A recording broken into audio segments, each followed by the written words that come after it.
Em nome de Jesus. Você está com o coração aberto?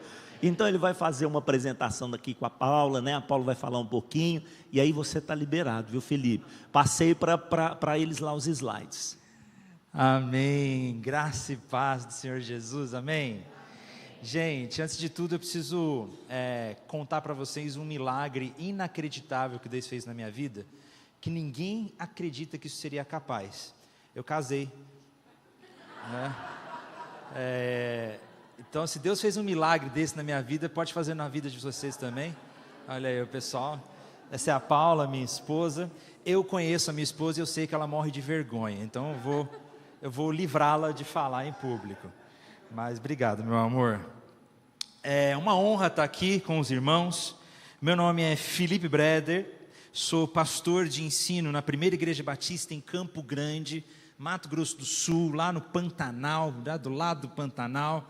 Trago um abraço do nosso pastor Gilson, trago um abraço do pipoqueiro que fica vendendo pipoca em frente à nossa igreja, trago um abraço da nossa família. É uma honra estar aqui com vocês. Nós estamos servindo ali na igreja, na área do ensino. Nós somos possuídos por um sonho, por uma visão de buscar uma igreja que seja intelectualmente robusta e espiritualmente vibrante. Esse é nosso sonho. Nós temos visto no Brasil geralmente duas coisas acontecendo. Uma das duas coisas, muito obrigado. Ou nós temos comunidades que são muito vibrantes, apaixonadas por Jesus, mas possuem pouquíssima profundidade bíblica e são levadas por qualquer vento de doutrina. E por outro lado, nós temos comunidades muito intelectuais, que conhecem muito a Bíblia, mas não têm mais lágrima, não choram. E nós cremos que as duas coisas são fundamentais e essenciais. Uma igreja que seja intelectualmente robusta, que seja inteligente, que saiba ler a Bíblia, estudar a Bíblia, dialogar com a cultura e com a sociedade, e ao mesmo tempo vibrante, apaixonadas por Jesus. Assim começou a Escola do Discípulo. A Escola do Discípulo é o nosso ministério de ensino na nossa igreja. E nós temos o sonho de ensinar teologia para os membros da nossa igreja.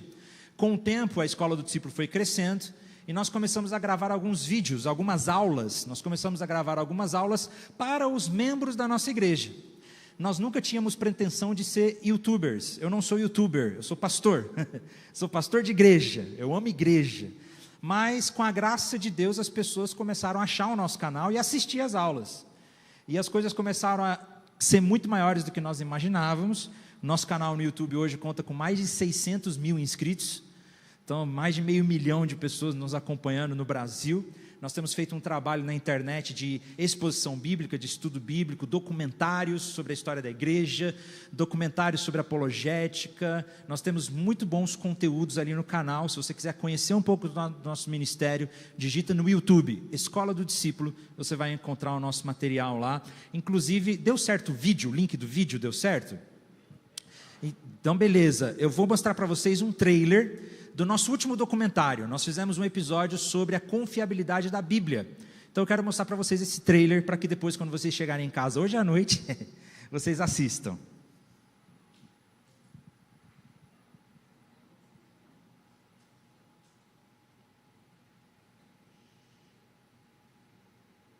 Só está sem som.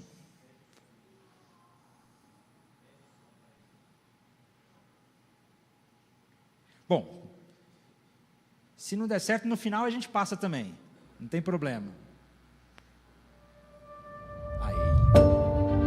Você acredita mesmo na Bíblia? Os cristãos acreditam que Deus se revelou por meio de um livro muito antigo e às vezes confuso. Quando as pessoas falam que a Bíblia é retrógrada, eu falo retrógrada do ponto de vista de quê? Porque se você pensar num texto de 2000 anos atrás, no mínimo no Novo Testamento, 3000 anos atrás no Antigo Testamento, ela é muito vanguarda. Ela é um texto que está discutindo assuntos que não se discutia. A Bíblia é digna de confiança? Será que ela não foi modificada ao longo da história? Ou a igreja não adaptou os evangelhos para colocar o seu projeto de domínio e poder? Nós podemos confiar, por exemplo, na historicidade do que ela diz? Desde o surgimento no ambiente europeu, do racionalismo e mais fortemente do iluminismo, começaram-se a se fazer leituras da Bíblia que a gente chama de leituras críticas, que em vez de enfatizar o seu aspecto confessional, começou-se a comentar os seus pontos que pareciam ter disfunção, alguma falta de sintonia.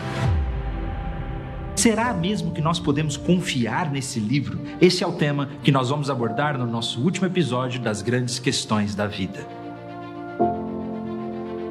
Joia! Esse documentário já está disponível no nosso canal no YouTube, grátis. Você pode assistir hoje à noite quando chegar em casa.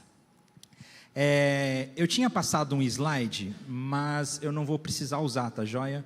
Deus constrangeu meu coração durante o louvor aqui e eu mudei. Então, se você já quiser abrir a sua Bíblia no livro de Juízes, capítulo 11, nós vamos estudar esse texto, que é um texto tão surpreendente e polêmico. Antes de tudo, feche seus olhos mais uma vez, vamos invocar o nosso Deus numa oração. Senhor, nós estamos diante da Tua palavra, e eu clamo, Senhor, que o Senhor fale conosco o que o Senhor deseja. Somente a Tua palavra tem poder de transformação, e clamamos, Deus, que o Senhor não, na verdade eu não tenho nada para dizer se não for a Tua palavra, que o Senhor fale conosco nesta noite, em nome de Jesus, amém. Eu sou apaixonado pela Bíblia, mais especificamente pelo Antigo Testamento. O Antigo Testamento é o conjunto de livros que eu tenho dedicado a minha vida a estudar, a me aprofundar cada vez mais no hebraico, nos livros antigos, minhas pós-graduações, no meu mestrado. Eu tenho estudado profundamente o Antigo Testamento, porque é um livro maravilhoso, mas muitas vezes assustador também. Existem alguns trechos na Bíblia que deixam a gente de queixo caído, de tão absurdos que eles são. Se você já teve a experiência de ler a Bíblia, principalmente o Antigo Testamento, é possível que você já tenha se assustado com alguns textos. Meu Deus, como isso é possível? Como que o Senhor permite que os filhos de Jacó cometam um genocídio com uma comunidade vizinha, por vingança? Como que o Senhor permite que tantas coisas aconteçam? Nós lemos a Bíblia e algumas vezes ela é assustadora, honesta demais e sincera demais. Porque na verdade a Bíblia revela a história de um povo pecador, como eu e você. A Bíblia não é um livro um compêndio de regras do que se pode e não se pode fazer. Nós temos na Bíblia muitos mandamentos, sim, mas a Bíblia na verdade é um livro de história. Ela nos conta a história de como Deus está nos conduzindo para uma comunidade, o reino de Deus na terra. E existem alguns textos e algumas histórias que são assustadoras. E uma das histórias, para mim, que são mais assustadoras na Bíblia, uma das histórias mais difíceis de ler, é essa história que nós vamos ler agora no livro de Juízes, no capítulo 11. Eu vou pregar num dos textos mais difíceis para mim de se interpretar. É estranho. Essa história só não é tão absurda quanto a história seguinte dos próximos capítulos de Juízes, que é quando aquele levita esquarteja a sua própria concubina e manda para todos os lados. Essa história é mais difícil ainda. Eu já tenho um estudo sobre essa história também, mas hoje nós vamos falar sobre essa aqui. Antes de ler o texto, vale lembrar o que está acontecendo. Logo depois que Deus liberta o povo do Egito por meio de Moisés, eles ficam 40 anos no deserto. Depois de 40 anos, por meio da liderança de Josué, eles enfim entram na terra prometida. Deus ordena que eles conquistem completamente, mas eles não obedeceram por completo esse mandamento. A terra prometida, eles entraram na terra prometida, mas conviviam diante de povos inimigos. Logo depois da morte de Josué, nós entramos num dos períodos mais sombrios da história de Israel. Um período de muita imoralidade.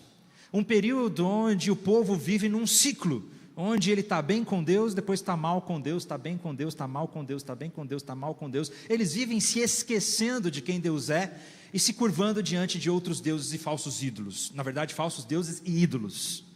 É uma história decrescente que vai se tornando cada vez mais imoral.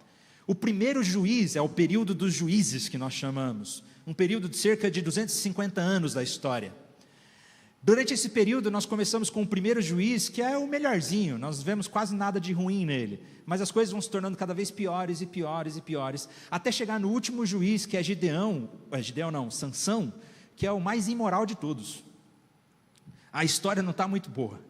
E aqui nós temos a história de um juiz, Jefté. Nesse contexto de imoralidade que nós temos essa história tão bizarra, tão assustadora, de um sacrifício humano. É difícil de ler, mas vamos ler. Agora eu chamei a curiosidade de vocês, né, para o texto. Juízes capítulo 11, a partir do versículo 29, eu vou ler na versão NAA, Nova Almeida Atualizada. Então o Espírito do Senhor veio sobre Jefté. Ele atravessou Gileade e Manassés, e passando por Mispá de Gileade, foi até os filhos de Amon. Jefté fez um voto ao Senhor, dizendo: se de fato entregares os filhos de Amon nas minhas mãos, quem primeiro sair da porta da minha casa para se encontrar comigo, quando eu voltar vitorioso sobre os filhos de Amon, esse será do Senhor, e eu o oferecerei em holocausto. Assim Jefté foi de encontro aos filhos de Amon para lutar contra eles, e o Senhor os entregou nas mãos de Jefté. Ele os derrotou desde Aroer até as proximidades de Minite, 20 cidades ao todo, até Abel-Queramim. Foi uma grande derrota para os filhos de Amon, que assim foram subjugados pelos filhos de Israel. Agora vem a parte assustadora do texto. Quando Jefté voltou para sua casa em Mispá, a filha saiu ao seu encontro, tocando tamborim e dançando. Ela era filha única, ele não tinha outro filho nem filha. Quando Jefté a viu, rasgou as suas roupas e disse: ah, minha filha, você me prostra por completo. Você passou a ser a causa da minha ruína, porque fiz um voto ao Senhor e não posso voltar atrás. E ela lhe disse: meu pai, você fez um voto ao Senhor, faça comigo o segundo voto que você fez. Agora que o Senhor o vingou de seus inimigos, os filhos de Amon.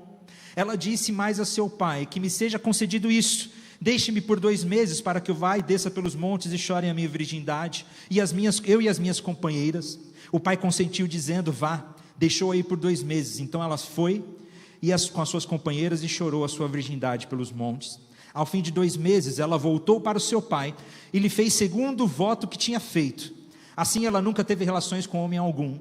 Daqui veio o costume em Israel de as filhas de Israel saírem por 4 dias todos os anos a chorar pela filha de Jefté, o gileadita.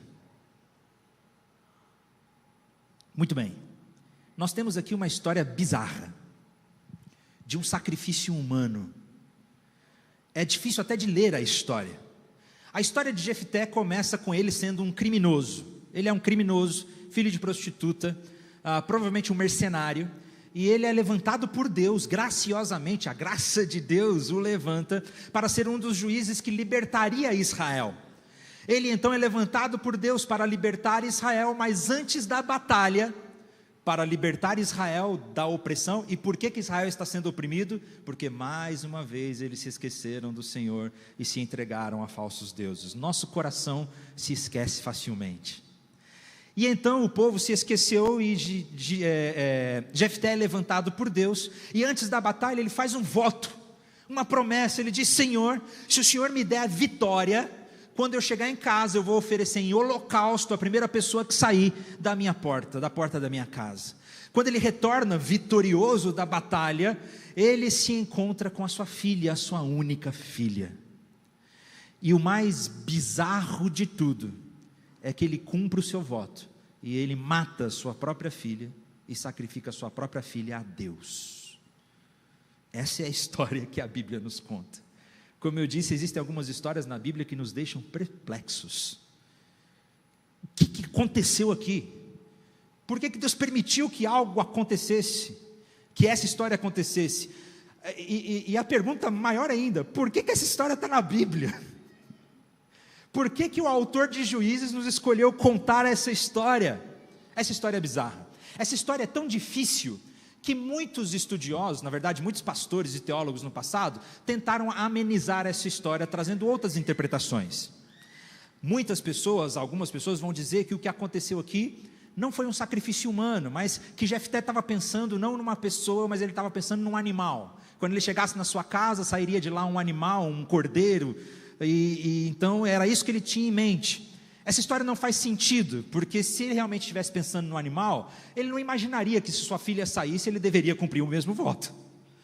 Não ia passar isso pela cabeça dele. Não, eu falei um animal, minha filha, não tem nada a ver. Algumas outras pessoas dizem que na verdade não foi um sacrifício humano que aconteceu aqui. O que aconteceu na verdade foi um voto de perpétua virgindade. Que ele não matou a sua filha, mas a sua filha ficaria virgem para sempre, por causa do pedido que ela faz. Porque naquele tempo, uma mulher que não tivesse descendentes, era uma mulher sem valor, infelizmente, era assim na cultura daquela época. Mas isso também não faz muito sentido, porque na verdade a palavra que se é utilizada aqui é literalmente a palavra holocausto. Holocausto. Em nenhum outro lugar na Bíblia, holocausto é usado de forma figurativa ou de forma alegórica. Não, toda vez que holocausto aparece na Bíblia, é holocausto. E holocausto é sacrifício. É uma pessoa ser morta, oferecida a Deus. Uma pessoa não, um animal, alguma coisa ser oferecida a Deus. E Deus odeia sacrifício humano. Ele mesmo fala sobre isso, nós veremos. O que aconteceu aqui, infelizmente, e na verdade, estudiosos bíblicos de toda a história cristã têm concordado, desde os primórdios, há um consenso de que o que aconteceu aqui realmente foi um sacrifício humano. Jefté sacrificou a sua própria filha a Deus, achando que estava fazendo alguma coisa boa. Agora, o que essa história nos ensina? Por que essa história está na Bíblia? Quando nós interpretamos a Bíblia, nós precisamos lembrar que a Bíblia é um livro de história. Ela nos conta uma grande história, uma única história. E essas pequenas histórias que estão no meio da Bíblia, são histórias que precisam ser interpretadas à luz da grande história, da história principal, da história maior. E quando nós encaixamos essa história dentro da grande história, ela tem algumas lições preciosas para nos ensinar nesta noite. Esse texto tão bizarro tem algumas histórias importantes para nós. Nós começamos a perceber, por exemplo, porque talvez você venha me perguntar, mas Felipe, vem cá, Jefté não recebeu o Espírito de Deus? Porque o texto diz, lá no versículo 29, nós lemos, que o Espírito do Senhor veio sobre Jefté. A palavra é clara, o Espírito de Deus estava sobre Jefté, ele veio sobre Jefté. Nós precisamos entender um pouco da diferença da ação do Espírito Santo no Antigo Testamento e no Novo Testamento. No Antigo Testamento, o Espírito Santo, ele agia geralmente, pelo que nós vemos, ele vinha sobre alguma pessoa, trazendo capacidades para essas pessoas e capacitando para alguma obra. Nós vemos isso acontecendo com Jefté, nós vemos isso acontecendo com Davi, nós vemos isso acontecendo com o próprio rei Saul, nós vemos isso acontecendo com alguns personagens, com Sansão. O Espírito vem sobre a pessoa, capacitando-a para algum fim. No Novo Testamento, a ação do Espírito Santo é um pouco diferente, porque depois do Pentecostes, o Espírito Santo não só nos capacita para algo, mas ele realmente habita em nós. Ele agora nos possui por completo. Essa é uma grande diferença. Mas se há algo que nós podemos aprender aqui, é que ter o Espírito Santo, ou ser capacitado pelo Espírito Santo, receber o Espírito Santo, não é garantia de que o nosso coração seja agradável a Deus. Veja bem, receber um dom, uma capacidade do Espírito, não é garantia de que o nosso coração esteja correto diante de Deus. Porque nós vemos na própria Bíblia que muitas pessoas foram capacitadas pelo Espírito, usadas por Deus, mas cometeram atos terríveis na história. Na verdade, nós não podemos cometer o erro de pensar que a obra de Deus por nosso intermédio é uma evidência de que o nosso coração é agradável ao Senhor. O fato de nós sermos bons líderes, bons oradores, bons pastores, bons professores, pessoas usadas por Deus, não significa que o nosso coração seja agradável. Nós temos uma evidência disso no Novo Testamento com o próprio Jesus, quando ele diz que no último dia muitos chegarão até ele dizendo, mas Senhor, em teu nome profetizamos, em teu nome expulsamos demônio, em teu nome nós curamos, em teu nome nós fizemos muita coisa. E Jesus responde dizendo, afastem-se de mim, eu não conheço vocês. Portanto, ser capacitado ou receber algum dom, não é garantia que o nosso coração esteja correto diante de Deus. Mas nós temos algumas lições preciosas para aprender nesse texto. Em primeiro lugar, primeira coisa que eu aprendo com essa história é que Deus não é o nosso ídolo. Deus não é o nosso ídolo.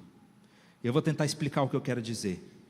Naquele tempo, o povo de Deus estava cometendo pecados terríveis de idolatria, curvando seu coração a falsos deuses. E como é que funcionava a religião naquele tempo?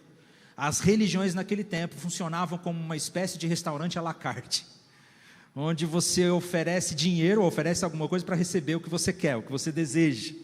As religiões naquele tempo funcionavam de forma mercadológica, onde eu ofereço algo, eu ofereço meu culto, eu ofereço meu sacrifício, eu ofereço a minha vida, eu ofereço meu tempo, eu ofereço algo para receber aquilo que eu tanto preciso. As religiões de Canaã, que disputavam ali entre a religião de Javé e o nosso Deus, eram religiões que dependiam de fenômenos naturais para viver, da chuva, da colheita, da fertilidade, e existia um Deus para cada tipo. Na verdade, eles criam que existia um Deus para cada tipo de necessidade. Portanto, se eu preciso de colheita, eu ofereço um culto ao Deus da colheita para que eu tenha uma boa colheita. Se eu preciso de filhos, eu ofereço um culto a Deus Aserá, e geralmente esse culto era prostituição religiosa, era relação sexual para Deus, e inclusive isso entrou dentro do templo de Deus na história de Israel. Existiam prostitutos religiosos dentro do templo, tamanha era a perversidade do povo. Isso é mais para frente na história. Então, se eu preciso de fertilidade, eu ofereço um culto, eu faço um sexo com a prostituta religiosa, eu ofereço um culto ao Deus da fertilidade, para que eu tenha fertilidade. Se eu preciso de chuva, eu ofereço um culto ao Deus da chuva, para que tenha chuva. É como se nós corremos o mesmo risco de nos relacionarmos com Deus nos mesmos moldes que o povo se relacionava com os ídolos naquele tempo, onde eu ofereço algo para Deus, para que Ele me responda e me dê aquilo que eu tanto preciso, aquilo que eu tanto necessito. O sistema religioso de Israel, daquele tempo em geral, funcionava como manipulação dos deuses, manipular os processos da natureza. Em vez de uma relação pessoal, em vez de uma busca por intimidade, comunhão, em conhecer, o que nós tínhamos era uma relação mercadológica. Os deuses não eram a finalidade última. Ou seja, as pessoas buscavam os deuses naquele tempo não para conhecê-los, não para se relacionar com eles. Não existia a ideia de intimidade com Deus, isso não existia. A única coisa que tinha era uma relação mercadológica, onde eu me ofereço algum sacrifício, eu ofereço alguma coisa para receber aquilo que eu tanto tenho necessidade. E Jefté foi influenciado por isso. Jefté vivia nessa cultura, nesse tempo. E o relacionamento que ele está tendo com Deus aqui nesse texto, não é um relacionamento de intimidade. Jefté não está buscando a Deus porque ele deseja conhecer a Deus. Jefté está se relacionando com Deus como se ele fosse um ídolo. E essa é a primeira grande lição que eu aprendo com essa história. Deus não é o nosso ídolo. Deus não deseja ter um relacionamento conosco baseado em moeda de troca, onde eu ofereço um culto, onde eu ofereço algo para receber o que eu tanto preciso. A gente vem no culto no domingo, e eu ofereço a minha vida a Deus, eu ofereço meu culto a Deus, porque eu preciso que Ele me responda. Senhor, eu estou precisando de um emprego novo. Senhor, eu estou precisando de um casamento. Senhor, eu estou precisando de um namorado, de uma namorada. Senhor, eu estou precisando de uma coisa. Eu venho oferecer o meu culto, a minha vida, a minha oferta, o meu sacrifício ao Senhor, para que o Senhor me dê aquilo que eu tanto preciso. Eu não busco a Deus por quem Ele é, e porque Ele deseja ser buscado, e porque é bom estar na presença de Deus. Eu busco a Deus por causa daquilo que Ele pode me oferecer. Isso nós estamos tratando Deus como um ídolo. E, meu irmão, Deus não é o nosso ídolo. Nós não podemos reduzir a Deus a nossa imaginação, e nós temos a tendência de moldar a Deus de acordo com os nossos próprios desejos. Deus não deseja os nossos sacrifícios tão somente. Deus não deseja uma relação mercadológica. Deus deseja viver conosco um relacionamento íntimo e pessoal. 1 Samuel capítulo 15, versículo 22, Deus disse para Samuel: Samuel disse, na verdade: será que o Senhor tem mais prazer em holocaustos e sacrifícios do que obedecer a sua palavra? Eis que obedecer é melhor do que sacrificar, e ouvir é melhor do que gordura de carneiros. Deus deseja de nós relacionamento íntimo, mas vem a hora, e de fato já chegou, em que os verdadeiros adoradores adorarão o Pai em espírito e em verdade, porque esses são o que o Pai procura para seus adoradores. Eu me lembro uma vez que eu estava passando por um problema muito grande na minha vida na igreja, um problema pastoral, sabe aqueles BO? Aqui não tem, né, pastor? Aqui não, esses BO que tiram a nossa paz. Eu estava passando por um problema muito sério que eu precisava resolver na igreja, e aquilo estava me tirando sono. Eu falei: Deus, como é que eu vou resolver isso? Senhor, e todos os dias eu estava orando: Senhor, me ajuda, Senhor, a resolver esse problema. Senhor, o que eu faço? Me ajuda a resolver esse problema. Todos os dias. Eu poderia dizer a você que eu estava tendo uma vida de oração. Mas aí eu me lembro que eu estava de manhã em casa, orando, preocupado. É engraçado que quando a gente está com um problema assim, a gente pede para Deus ajudar os nossos problemas, eu ia ficando mais ansioso ainda. Já aconteceu com você? Parece que aquilo vai deixando a gente mais apreensivo ainda. E eu me lembro de uma manhã que eu estava orando, e eu senti forte no meu coração o Espírito Santo me dizendo: eu estou com saudade de você. Mas como assim? Eu estou tendo uma vida de oração? Não, você está tendo uma vida de ídolo, onde você está oferecendo o seu tempo, o seu sacrifício, o seu joelho, para receber algo em troca. Isso é idolatria. Deus não deseja um relacionamento de ídolo. Deus não é o nosso ídolo. Deus deseja ter relacionamento de intimidade conosco. E eu me lembro que naquele dia eu comecei a chorar, eu me quebrantei, eu pedi perdão, eu falei: Deus, eu quero na verdade a sua presença, eu quero estar aqui porque é bom estar aqui, eu quero o Senhor. E eu fiz um compromisso que eu não ia pedir mais nada, eu só ia estar na presença de Deus, porque é bom estar na presença de Deus, em louvor, em adoração. Meus irmãos, o problema não sumiu não, mas eu vivi uma paz tão grande no meu coração, e as coisas começaram a se desenvolver, porque eu estava tentando me relacionar com Deus no molde da idolatria. Deus não é o seu ídolo, Deus não é o nosso ídolo. Deus deseja ter relacionamento íntimo conosco. Então cuidado ao buscar a Deus como um meio, um método de obter aquilo que você tanto precisa. Deus não é o nosso ídolo, e foi o que aconteceu aqui com Jefté. Infelizmente, a ideia que Jefté tem é que ele precisa oferecer algo a Deus, para Deus dar a ele algo em troca, e ele ofereceu a sua própria filha de uma forma absurda, e nós podemos até ser bem intencionados, mas fazemos bizarrices em nome de Deus. A segunda coisa que eu aprendo com essa história, a primeira, portanto, é que Deus não é o nosso ídolo. A segunda coisa que eu aprendo com essa história é que infelizmente nós corremos o risco de sermos mais influenciados pela nossa cultura do que pela Escritura. Preste atenção. Nós corremos o risco de ser mais influenciados pela nossa cultura do que pela nossa Escritura. Sabe por que eu digo isso? Porque a lei do Senhor é clara. Deus odeia, detesta sacrifício humano. Isso já existia na época de Jefté. Na época de Jefté, o Pentateuco, os 5 primeiros livros da Bíblia já estavam escritos, provavelmente. É possível que eles tivessem acesso, pelo menos ao livro de Deuteronômio, eles tinham todo acesso. E Deus é claro em dizer que Ele odeia sacrifício humano. Isso já estava na lei. Levítico, capítulo 18, versículo 1: e não entregue nenhum dos seus descendentes para que se dedique a Moloque, e profane o nome do seu Deus, eu sou o Senhor. O que é esse dedique a Moloque? Era o famoso sacrifício ou ritual de Molch, que era crianças e pessoas e filhos que eram sacrificadas ao deus Moloque, ao deus Molch. Era o sacrifício de Molch. Geralmente era feito com bebês que eram colocados vivos no braço incandescente da estátua. Isso era comum na região cananeia. É por isso que Deus fala que a ira dele chegou no limite daquele povo, por causa da imoralidade que existia ali. Mas aquilo era comum. O sacrifício de pessoas humanas era comum na região de Canaã, onde Jefté vivia. E ele foi tão influenciado por isso, ele foi tão influenciado pela sua cultura, que ele não sabia da Escritura.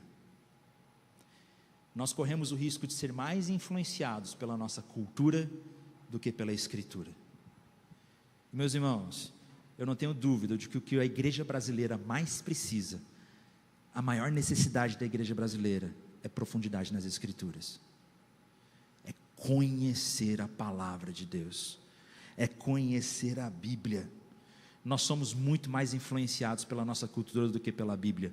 E até mesmo dentro das igrejas, nós estamos sendo mais influenciados pela nossa cultura do que pela Bíblia. Essa ideia de, por exemplo, de que ter filho custa caro. Isso é uma influência da nossa cultura e não das Escrituras. Essa ideia de que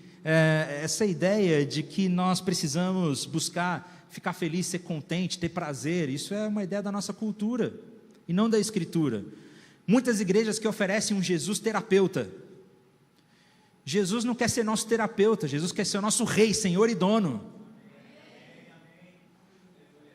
Muitas vezes nós somos mais influenciados pela nossa cultura. Essa ideia de que nós não podemos sofrer, isso vem da nossa cultura e não da Escritura. A Escritura diz, na verdade, que nós vamos enfrentar muitas tribulações nesse mundo. Nós somos muito mais influenciados pelo nosso tempo, pela nossa cultura, do que pela Escritura. E, meus irmãos, não tenham dúvida, nós estamos sendo influenciados. Você passa mais tempo nas redes sociais do que lendo a Bíblia, você acha que vai ser mais influenciado por quê? Que vai influenciar a sua mente, o seu tempo. Nós estamos imersos por essa cultura. E se nós não estivermos firmes na palavra de Deus, nós seremos influenciados por ela. E Jefté foi influenciado pela sua cultura. Por exemplo, hoje em dia, nós acreditamos que o bem mais precioso que nós possuímos é a liberdade. Já percebeu? A liberdade hoje é o bem mais precioso da nossa cultura. Liberdade para ser quem você quiser, liberdade para mudar de gênero, liberdade para viver relações afetivas e sexuais como você deseja. A liberdade é o bem mais supremo da nossa cultura. E isso está invadindo a igreja. E dentro da igreja as pessoas creem também que a liberdade é o nosso bem mais precioso. Mas isso é uma influência da nossa cultura e não da Escritura. E não da Bíblia. E como a nossa cultura tem influenciado? Eu fui assistir recentemente, ano passado, eu fui assistir o filme Pinóquio, do Disney Plus. Não é o filme Pinóquio da Netflix, que foi feito pelo Guilherme Del Toro, que o Guilherme Del Toro é um excelente diretor de cinema, mas é o filme Pinóquio da Disney, com Tom Hanks. Já adianto para vocês, é horrível. Não vale a pena perder seu tempo não, muito ruim o filme. Mas não é um spoiler, na verdade eu vou dar um spoiler, mas não precisa assistir porque é ruim o filme.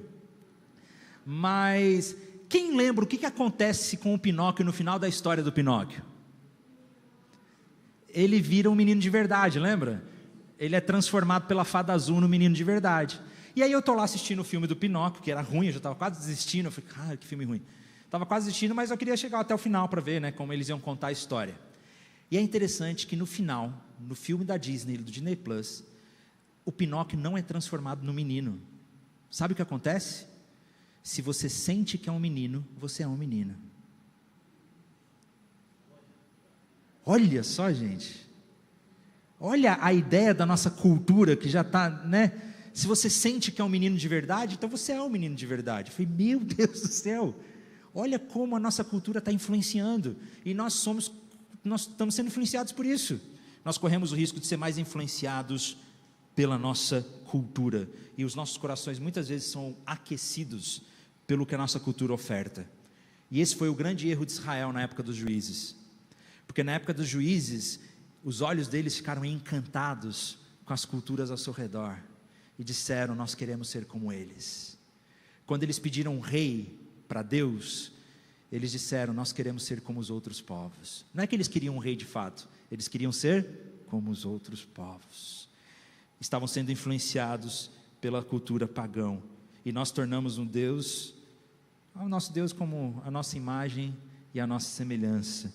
E nós corremos o risco de moldar a Deus de acordo com as nossas expectativas.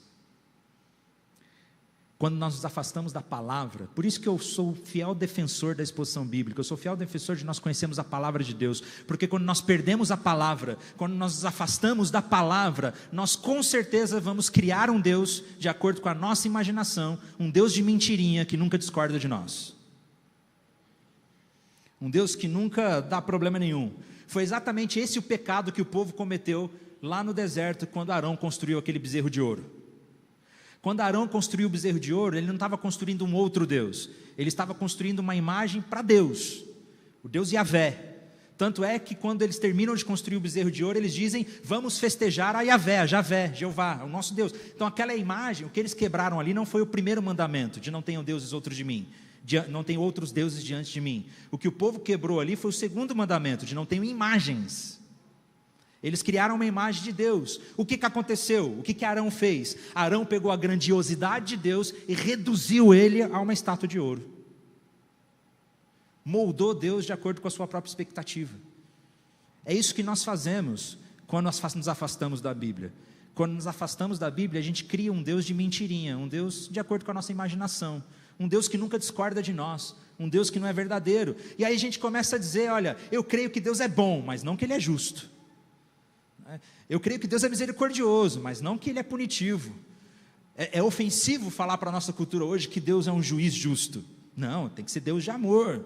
Nós tornamos igual à cultura. O nosso Deus não tem relevância nenhuma e não tem transformação nenhuma. Nós temos a tendência natural de transformar a Deus de acordo com a nossa imagem, quando nós nos afastamos da Bíblia. Sem a Bíblia, nós criaremos o que não existe. Nós precisamos que a palavra de Deus seja central em nossa igreja. Pastor Carlos, com todo carinho, a melhor dieta que você pode oferecer para a sua igreja é a fiel exposição da palavra de Deus. O que nós realmente precisamos é da fiel exposição da palavra de Deus. Esse foi o grande erro de Jefté. Ele foi mais influenciado pela cultura do que pela palavra. Então tome muito cuidado, volte a estudar a Bíblia, volte a estudar a palavra de Deus. É por isso que a Bíblia precisa ser tão central. Ela é palavra de Deus para nós. Você quer ouvir a voz de Deus? Quem aqui quer ouvir o Senhor falar com você hoje? Abre a Bíblia. Não existe silêncio de Deus para um crente com a Bíblia aberta. Não existe. Não existe silêncio de Deus para um crente com a Bíblia aberta. Deus fala por meio da sua palavra. Ela é a palavra de Deus para nós. Ela é que precisa nos moldar, nos ferir o nosso coração, nos quebrantar, nos mudar, nos transformar. Porque sem a palavra de Deus a gente não vai ser transformado, não. É a Bíblia que nos confronta. É a Bíblia que nos traz aqueles textos que é difícil de ler. Você já foi ofendido pela palavra? Eu já. E graças a Deus que eu fui ofendido pela palavra. Porque é ela que nos molda. Por isso que nós precisamos da Bíblia. Uma vez um rapazinho chegou para mim e falou: pastor, como que eu consigo ouvir a voz de Deus? Mas eu quero ouvir a voz de Deus assim, audivelmente mesmo, Deus falando. Eu falei: lê a Bíblia em voz alta.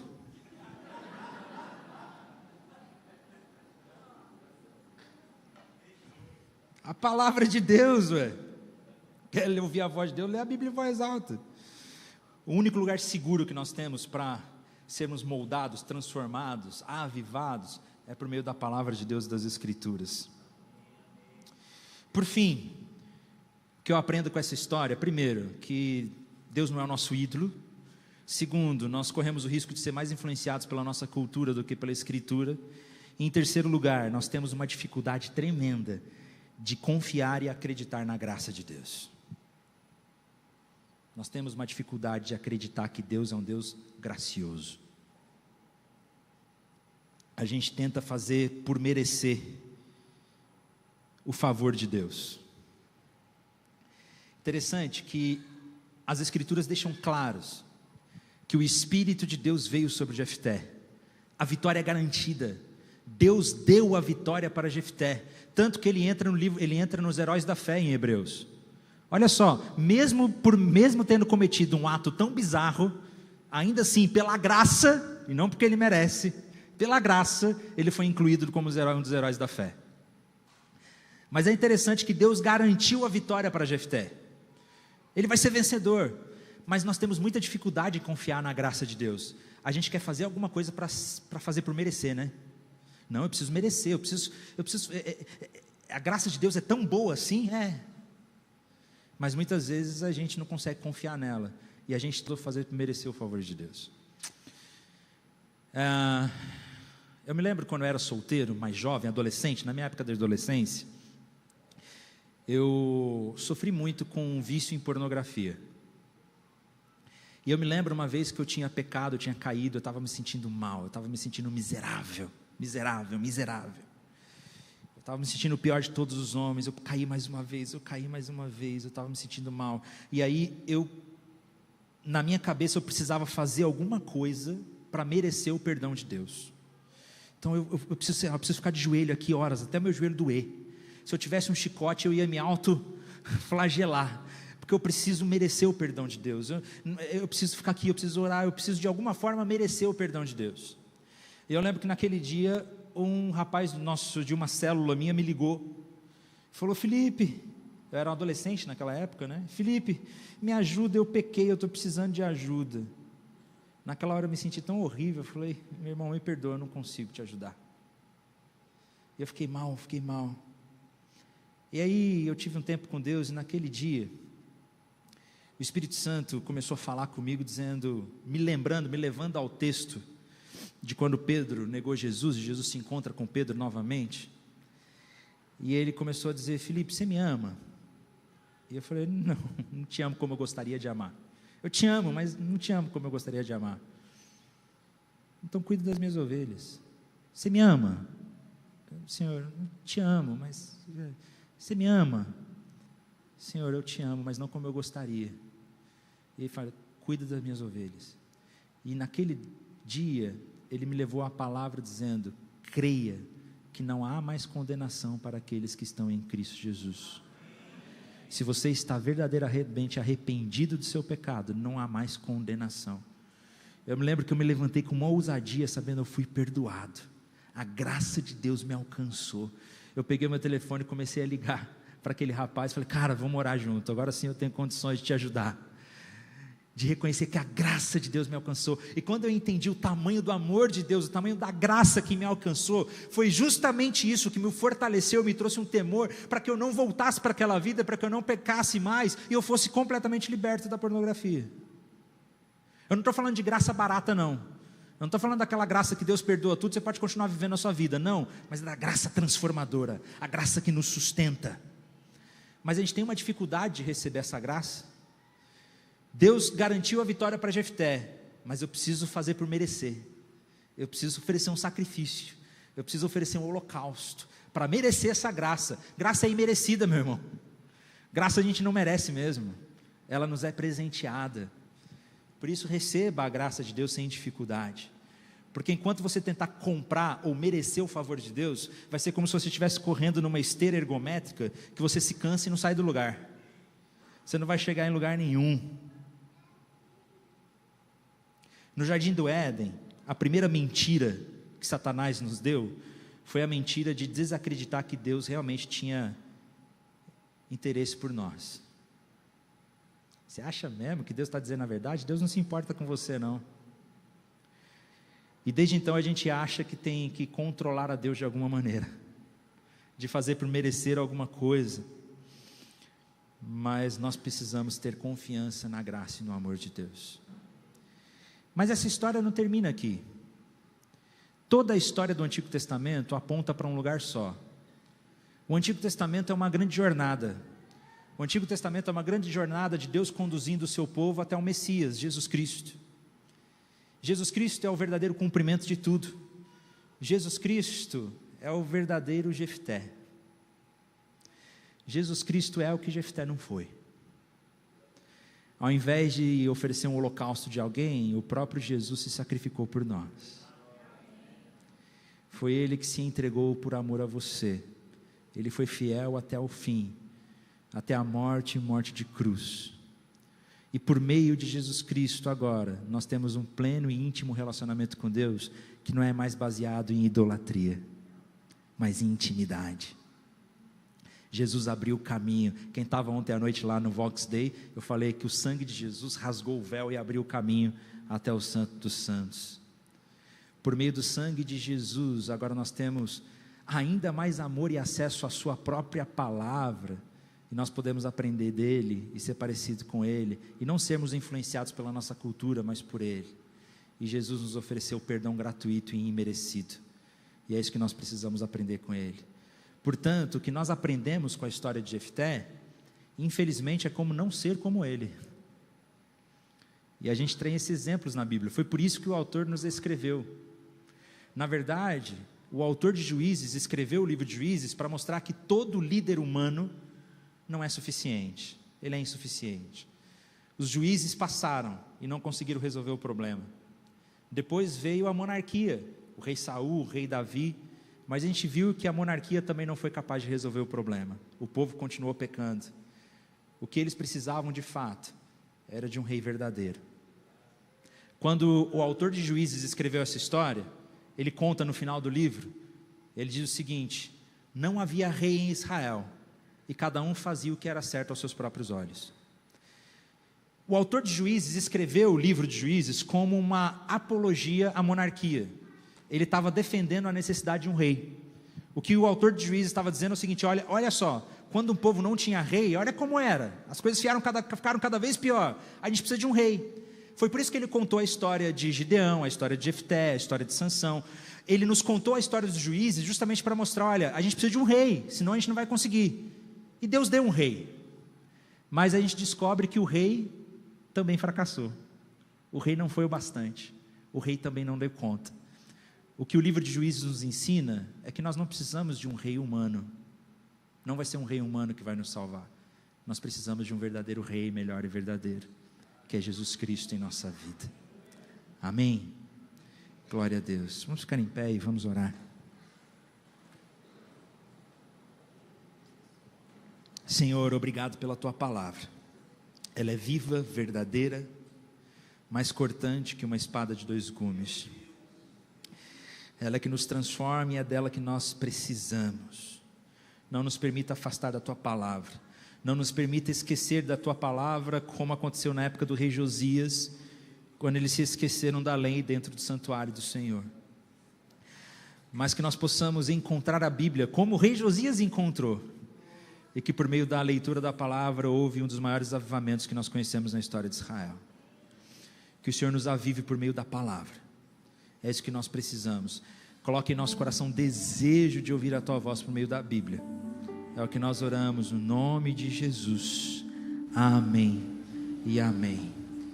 Quero agradecer muito a oportunidade de estar aqui. Muito obrigado, pastor. Uma alegria muito grande. Que Deus abençoe vocês. E leiam a Bíblia. Aleluia!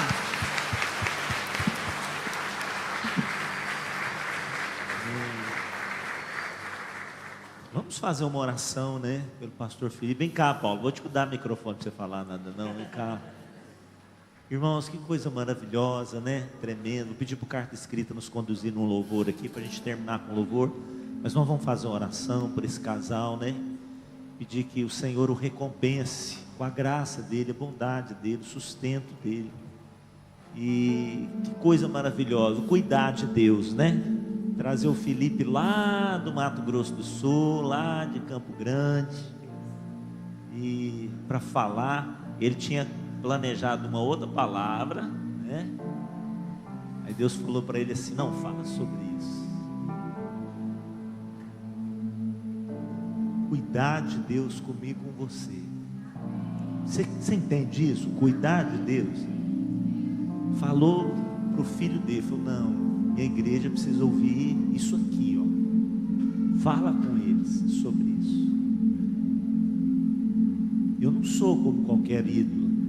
Eu sou Deus, o único Deus. Não quero barganha, quero relacionamento. Olha que coisa maravilhosa, irmãos. Quantos querem ser apaixonados por Ele?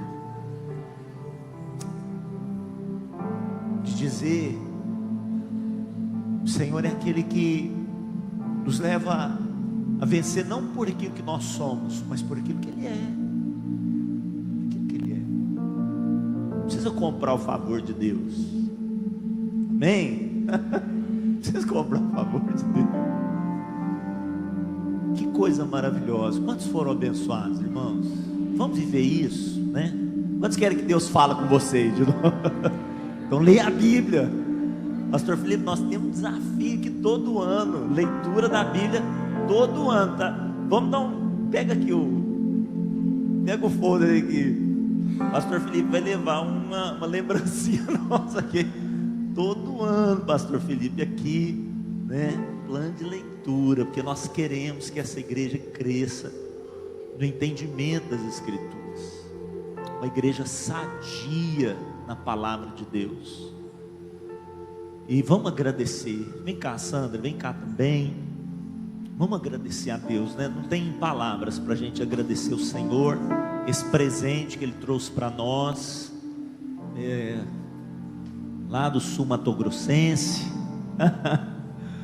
lá do Pantanal. Olha aí, gente, coisa boa. Levanta as mãos para cá, vamos agradecer ao Senhor. Meu Deus, que coisa maravilhosa. Obrigado, Jesus. Quando o Senhor falou aqui com o pastor Felipe, né, e ele disse: não vou falar outra coisa, eu senti o teu amor tão gracioso sobre nós, cuidado, Senhor. É isso que nós precisamos. É isso que nós precisamos. Nós te queremos mais, queremos te conhecer mais. Não queremos ser influenciados pela nossa cultura, queremos ser influenciados pela tua Escritura. Meu Deus do céu, nos faz descansar na tua graça, também não abusar da graça, mas reverenciar esse amor tão grande e entender esse amor que nos amou de tal maneira, que se entregou por nós, ao ponto, Senhor, oh meu Deus, de entregar o seu próprio Filho para nós, para que nós não pudéssemos seguir os nossos instintos, o nosso coração, nossa razão, mas a tua vontade. A vontade do Senhor seja soberana nas nossas vidas, a vontade do Senhor seja suprema nas nossas vidas. Que o Senhor recompense o teu servo, que o Senhor o conduza pela tua vereda de justiça, dê a ele cada vez mais sabedoria para conduzir um povo que ama a tua palavra. Que dos lábios do pastor Felipe saiam, Senhor, oh meu Deus, palavras de graça, de entendimento. Seja as palavras dele, Senhor, oh meu Deus, como as penas daquele poeta, Senhor, que escreveu as palavras do Espírito Santo do Senhor. Que dos lábios dele, Senhor, saiam as palavras do teu Santo Espírito, que penetre os corações, faça dele um mestre mesmo na tua casa, Senhor. Esse ministério tão importante de edificação da tua igreja, Senhor, faz da Paula uma auxiliadora idônea, alguém que está do lado do teu filho, que vai, Senhor, caminhar nessa tarefa, Senhor, que vai auxiliá-lo, que vai fortalecê-lo, que vai orar por ele, que vai interceder pela vida dele, meu Pai. Guarda-os nesse retorno para a sua casa, que o Senhor os proteja e os guarde sempre, em nome de Jesus, amém. Vamos dar mais um aplauso ao Senhor, glória a Deus.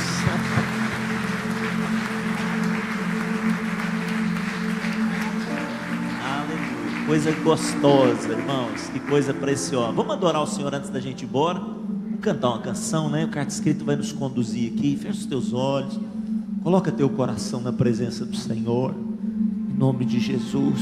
Meu Deus, meu Deus, meu Deus.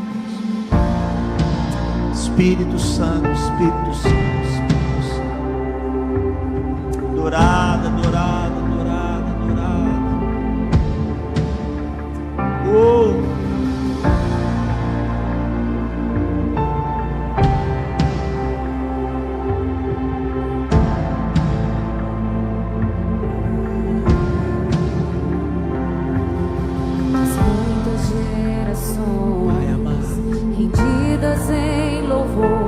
Diga aí. Cantando ao Cordeiro uma canção.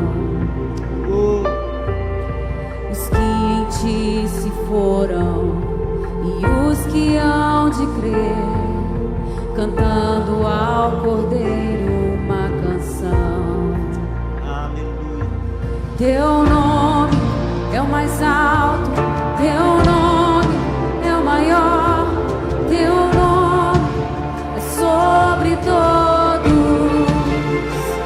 Meu Deus. Os tronos e domínios, governos e poderes, teu nome é sobre todos.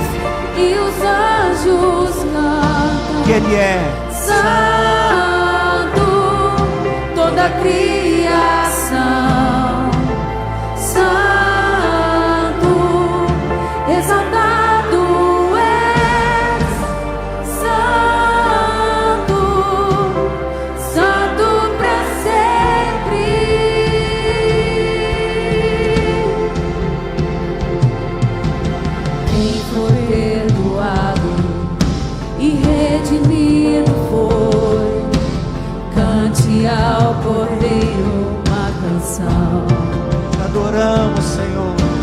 aquele que é livre e leva o seu nome.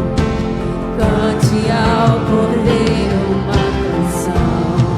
Diga ao Senhor nessa noite. Cantaremos para sempre, amém.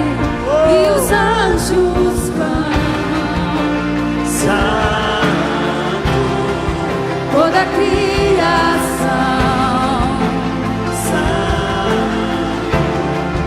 exaltado és, santo, santo pra sempre.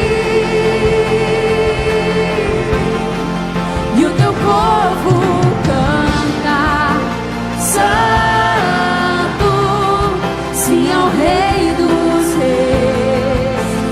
Santo, tu sempre serás. Santo, santo pra sempre.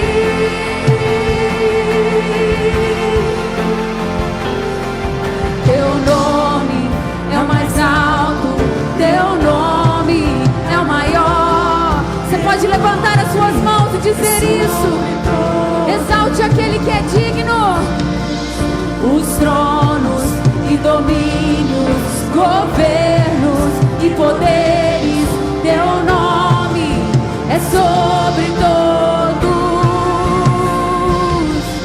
Teu nome é o mais alto, teu nome é o maior, teu nome é sobre todos. Os tronos e domínios, governos e poderes, teu nome é sobre todos. E os anjos clamam, santo, toda a criação, santo, exaltado és, santo, santo pra sempre. E o teu povo canta, santo, sim ao Rei dos Reis. Santo, tu sempre serás. Santo, santo pra sempre. Tu sempre serás. Santo, santo pra sempre.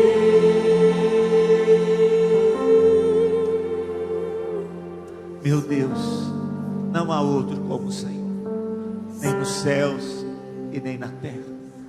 A quem devemos adorar, a quem devemos buscar de todo o nosso coração, porque está escrito: buscar-me-eis e me achareis, quando me buscardes de todo o vosso coração. Que seja assim nas nossas vidas. Saímos daqui, Senhor, com teu recado no coração. Que essa palavra, Senhor, não seja só inteligível para nós, mas ela se transforme em prática de vida todos os dias. Que amanhã, Senhor, nós possamos vivê-la, possamos viver, nos relacionando com o Senhor, como nosso Deus, o nosso Pai, o nosso amigo, aquele que está conosco todos os dias, até a consumação dos séculos. Possamos ser influenciados pelas tuas palavras. Que a tua palavra seja mais forte no nosso coração.